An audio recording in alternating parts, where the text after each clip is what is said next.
विगत कुछ दिन पहले हमने उत्तर प्रदेश राज्य के जनपद कानपुर देहात की बदहाल विकास व्यवस्था के बारे में बताया था, जिसमें कई ग्राम पंचायतों का हमने जिक्र भी किया था।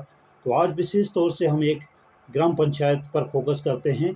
यह ग्राम पंचायत तहसील भोगनीपुर के अंतर्गत विकास खंड मलासा की ग्राम पंचायत मोहम्मदपुर भजनपुर, जिस ग्राम पंचायत के अंदर विकास में इतना भ्रष्टाचार हुआ है और हो रहा है कि कई वर्षों से जनता चिल्ला चिल्ला करके कह रही है, अपनी बदहाली की तस्वीरें दिखा रही है, फुटेज भेज रही है, मीडिया ट्रायल करा रही है, लेकिन जनपद के आला अधिकारी, मुख्य विकास अधिकारी महोदया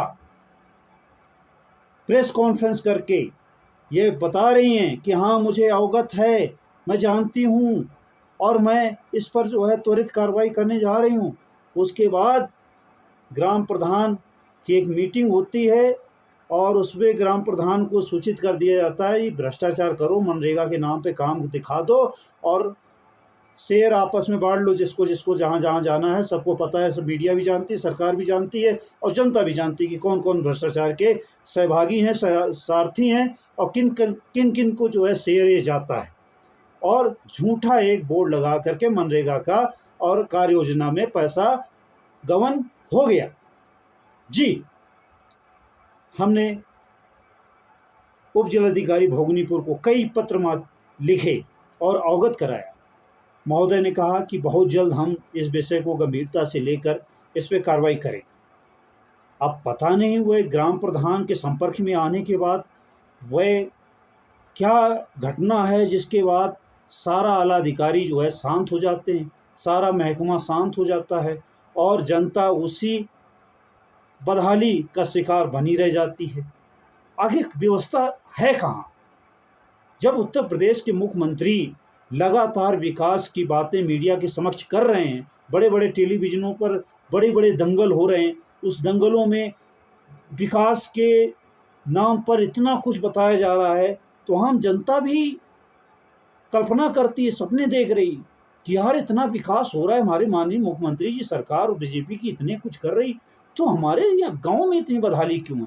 तो इसी में युवा शिकायत कर देते हैं और युवा शिकायत करते हैं तो युवाओं पर जो है ये भ्रष्ट अधिकारी मिली भगत करके सत्ता के साथ उन पर झूठे मुकदमे दायर करवा देते हैं पुलिस के माध्यम से।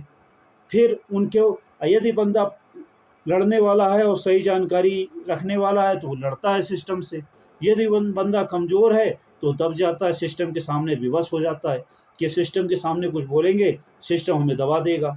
तो आखिर उत्तर प्रदेश में चल क्या रहा है? आखिर इन भ्रष्ट अधिकारियों कर्मचारियों पर कार्रवाई करने में सरकार विवश क्यों है? आखिर कानपुर देहात के सीडीओ महोदया का कार्यकाल लगातार आगे क्यों बढ़ता चला जा रहा है? क्यों उनके कार्यकाल को पर विराम नहीं लग रहा? जब जिलाधिकारी बदले जा रहे हैं तो मुख्य विकास अधिकारी महोदया ऐसा कौन सा जादू करके सरकार पर अपना प्रभाव बनाए हुए हैं, आकर्षण बनाए हुए हैं कि सरकार इनके कार्यकाल को लगातार जो है बढ़ाती चली जा रही है? बड़े गंभीर सवाल हैं। मैं जनता के माध्यम से सरकार से पूछना चाहता हूं कि आप स्वयं से जांच बैठाइए पूरे कार्यकाल की। यदि दोषी ना हो तो मेरे पर मुकदमा कीजिए और यदि दोषी हैं तो आवश्यक कार्रवाई कीजिए, जिससे कि आम जनता की योजनाओं पे हो रहा भ्रष्टाचार दुनिया के सामने आए और उन पर कार्रवाई हो।